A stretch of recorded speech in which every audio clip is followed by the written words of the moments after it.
Oh, are you here for this? Or you might be here for this. Oh wait, nobody went there for this. You're probably here for this. Well, good news, because we got both. And we'll be looking at the reasons why she picked the PS2. And he picked the Xbox. So I have to say that for me, I was playing on both the PS1 and the N64. However, the games that I was most into was on the PS1. So it seemed natural to obviously get a PS2 at the time as soon as that one came out. I do think I actually got this console shortly after it came out. But I also played on the Xbox a little bit as well. But the PS2 came first, right? It did, a couple years before the Xbox. And for me, and it sounds like for you, it was a natural progression to go from the PS1 to PS2, which I think happened to a lot of people. For me, my favorite consoles growing up was the NES and the SNES, but then I didn't really jump to the Nintendo 64 and GameCube and everything that came after that. I was on PC, and that just was a natural progression for me to go to Xbox eventually. I never played the Dreamcast. It's something I've always wanted to play, and I know a lot of people after the Dreamcast kind of went away, then people jumped to Xbox and everything. So, but I did play PS2 early on. Not that many games though, but it was kind of later on when I started playing Xbox. And even if I had a very short stint on the Xbox, about 2 years, I feel like I managed to play a lot of good games, and it's an incredible console still today. I think that you're right about that. I think that a lot of people that were on the Sega consoles or were PC did more likely go to the Xbox. Because look at this though, it's like big PC, and we also, for today's video, we wanted to keep the authentic feel of Xbox and PS2. So it's very dusty, and we haven't fully cleaned them, but it's you get the authentic feel.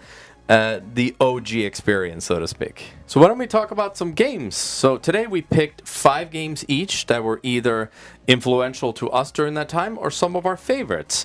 And disclaimer for me up front, I don't have a lot of exclusives. That wasn't the reason I picked the Xbox. It was for other reasons. But I do have a lot of games here that ended up being my favorite series, or just in general my favorite games on this console.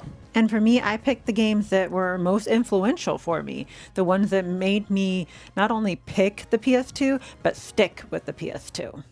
Okay, so since the PS2 came out first, I'll start. And we're going to start with Final Fantasy X. So I played Final Fantasy 7, 8, and 9 on the PS1. And those were some of my very favorite PS1 games. And obviously, when I knew Final Fantasy X was going to come out on the PS2, and so this was like a huge contributing factor to me jumping over to the PS2. And, the Final Fantasy X was groundbreaking game, and the fact that the graphics were pretty amazing at the time. The cinematics, I think, definitely blew everyone away.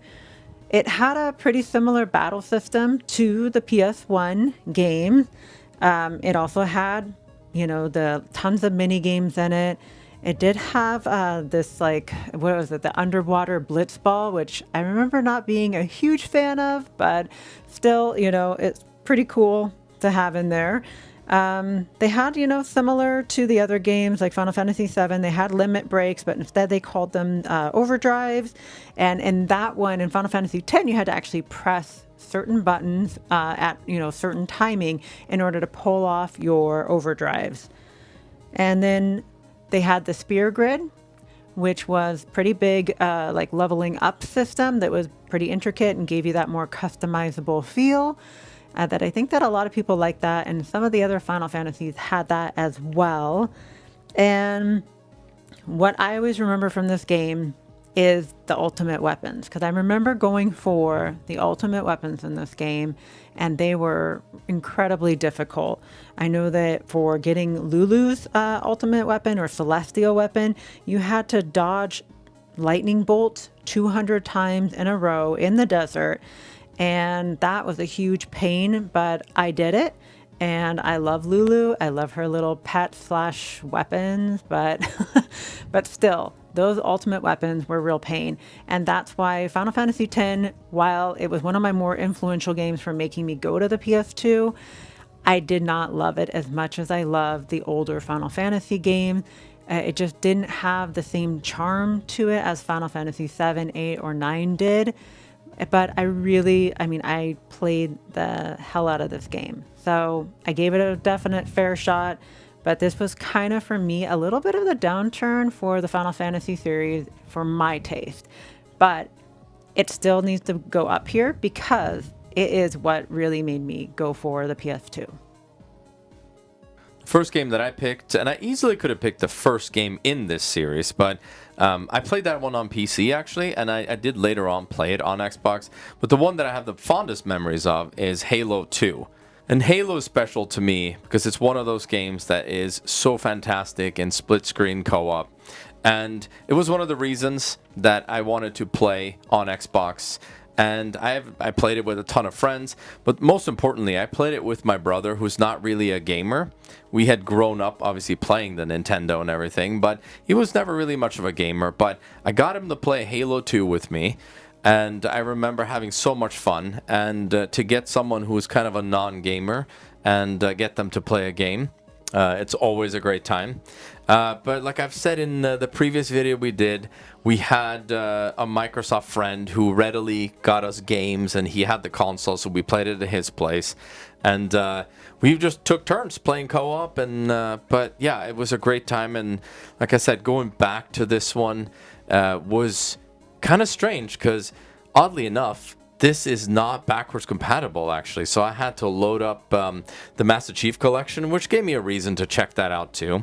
And I love the fact that you can actually go back and forth between the old graphics and the new remastered graphics. And it made me realize why people love these games. Because now all we really know are the newer games that are a little bit more fast-paced, right? But these are a little bit slower. You have like kind of horde mode coming, enemies being dropped off, and you have to defend an area. And it's a great time. So it's one of those games that just makes you pick the Xbox, and a lot of people can relate to this. This is why people played both the co-op and multiplayer as well. I didn't really play multiplayer a whole lot at the time. I may have tried it out, but obviously in later years with Halo 3, Halo 2 set the bar, really, and then Halo 3, in a sense, perfected that online experience that people love. So Halo 2 for me is hands down one of the best games on the original Xbox. My next game is Dark Cloud 2. This game, I know, just like you were saying with Halo 2, yes, there was a Dark Cloud 1 on the PS2. However, it was this one that it blew my mind. This game has everything in it. It was way more than just an RPG. And I think this game was hugely influential on so many other RPGs like up till today, because it's one of the first ones that I had ever played that had just so much to do in this game. It's not just an RPG. It's not just like a leveling your character up. Yes, there are dungeons that you're fighting in. It's also more of like an action battle system, but you have upgradable weapon. Okay, sure. We see that in RPGs. You have this kind of, not really open world, but it's like open cities. So you have this map that you can fast travel around. You have these open cities that you can run around. You have tons of characters in those cities, but you're also building the cities also for people. So you're rebuilding town. You get a mech eventually. You are upgrading your mech. You get a female protagonist that joins you pretty early on, and you can switch between the male or female protagonist. She can change into monsters that you're collecting. He gets to ride in his mech that he's like upgrading. There's fishing in the game, but not only is there fishing in the game, but you're also collecting the fish to put them into your aquariums, to which then you can enter your fish into races that happen. I don't want to say randomly, but like every so often there's these fish races. You're putting them into those. I mean, this game, you will never get bored. Oh, there's photography. I forgot to mention there's photography in this game as well. And that's how you invent things, by taking photos of things. And there is actually even one last thing I forgot. After you complete a dungeon, you can play golf in the dungeon. So then there's this whole golfing mini game that you get to play in the dungeon. And they play this like relaxing music, like, oh, it's like chill now in here and just play a relaxing game of golf inside this weird dungeon. Not pretty usually, so it's pretty humorous, but this game is great. I mean, and going back and collecting this game footage here just like made me remember why I love this game and why isn't there a Dark Cloud 3? Why has no one remastered this game? Seriously, it's amazing.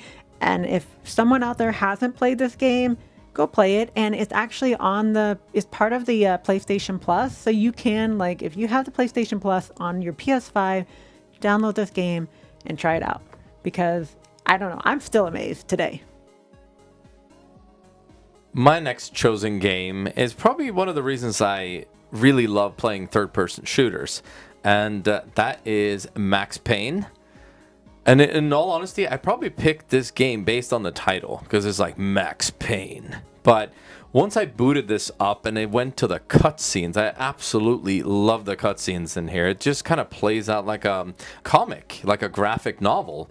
And the voice acting is great. The great late James McCaffrey voiced Max Payne, and unbelievable work that he did in these games. I love all the Max Payne games, actually. I could have easily picked the second one too, but that's more of a love noir story. This first one is more gritty. You're a cop that's framed for murder, and then it seemed like around that time in the late 90s, early 2000s, seemed to be like a very common theme. You were framed for murder and you had to like clear your name and stuff like that. And this game is no exception to that.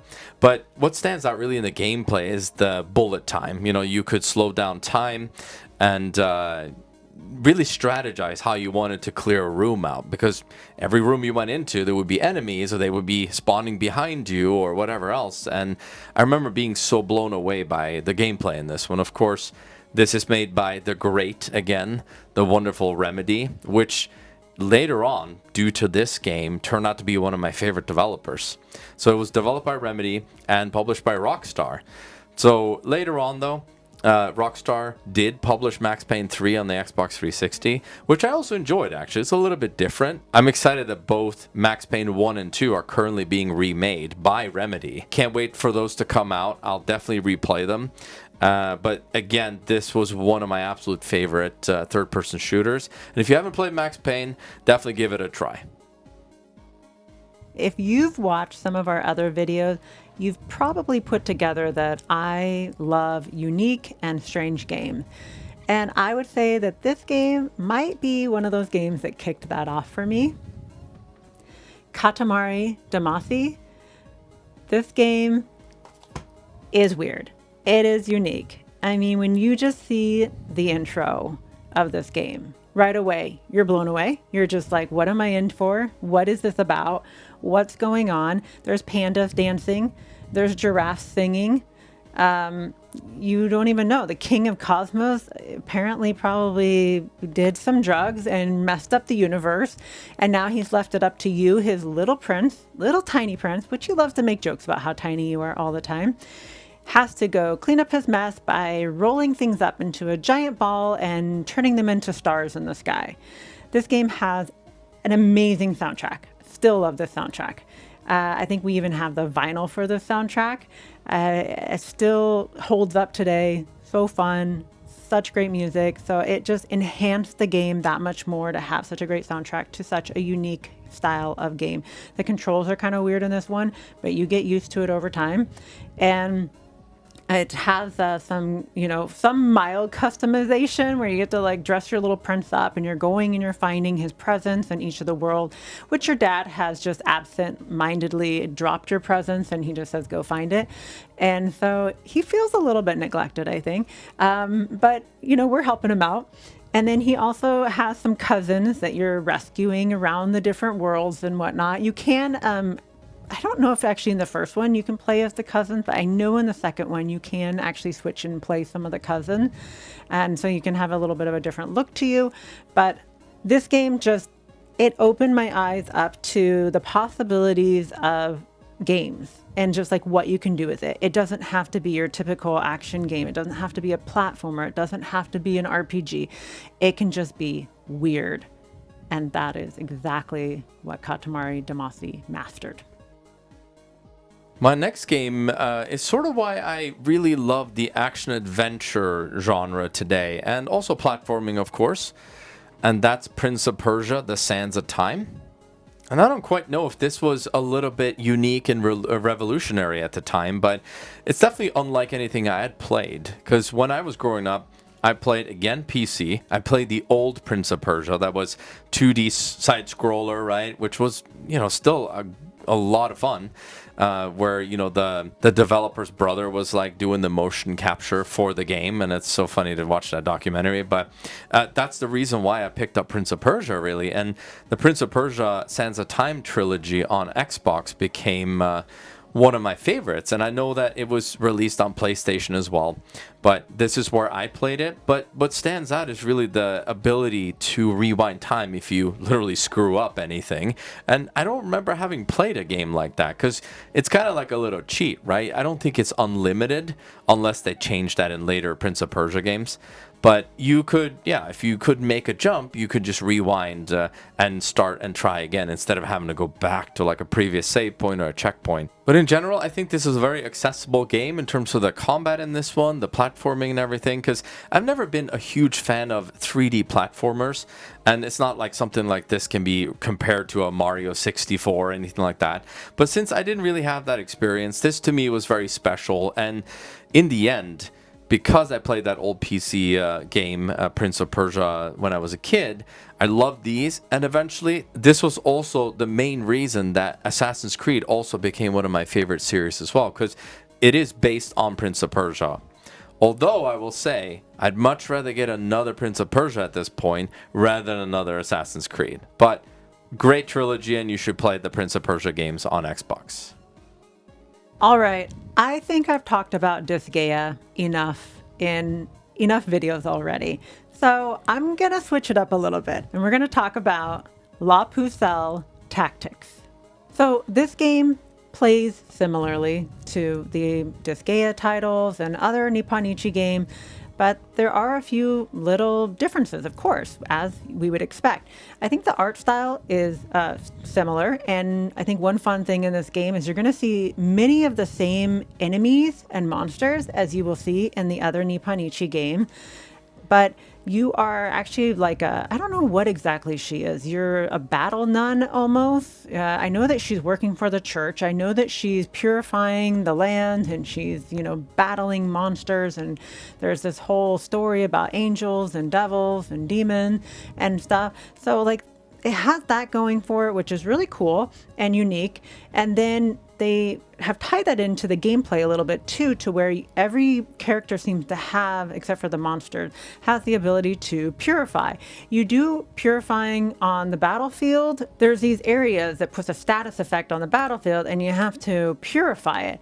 And while I was thinking that's similar to the Disgaea games, they took the purifying even to another level, to where you purify the enemies. And if you purify the enemies enough time, you will convince them to join your party. But the funny thing is you still have to beat them up. So when you beat them up, if they love you enough, they will then join you. So that was a super cool feature in this game. And I also just like the way the battles play out. It reminds me a little bit of Fire Emblem. But the way it goes into an actual little battle scene, and if you have party members around you, they're going to do their attacks. The enemies are going to do their attacks on you. So I like the way that played out, because it felt a little bit more engaging. So this game, I think, was re-released even on the Switch, and it's a great game. I mean, I would go back and play this. It's held up great over time. And now moving on to a couple of series here that later on became my absolute favorite stealth games of all time. And that's Hitman 2 Silent Assassin. Hitman Contracts is great as well, because that's more of a half remake of the first Hitman game, and its own levels as well. So I definitely recommend checking out Hitman Contracts. However, Hitman 2 is really what kicked it off for me, because I would go over to a friend's house, And in old fashioned like you did back then, I don't think we would do that these days, but we would attempt a level and we would pass the controller around based on if you succeeded or not. If you were caught or if you died, whatever. Because you could go guns blazing, right? Or you could just try stealth.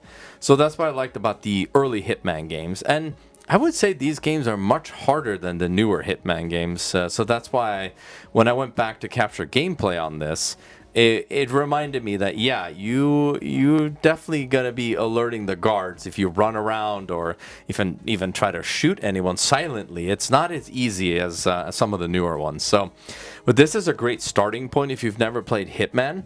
Because of what I said earlier, you can play Contracts after this, and it has all the levels from the first one. The first one is a little bit dated at this point. I think that one came out late 90s, very early in the 2000s. But this is a perfect place to start for Hitman because you can go full on stealth in the levels, which is where the silent assassin comes from. And it is way harder to play that way, but it's so much more satisfying when you complete the levels. And again, Hitman throughout time has been one of the most replayable games due to the fact that you can play it on different difficulties, you can have different outfits, you can complete them in different ways. And that's what I've loved about Hitman in general. That's why it's still one of my favorite series. And not to mention the reboots, so to speak, that came out on Xbox One and PS4. Some of the best games of that generation, absolutely. So Hitman stands true to itself over time.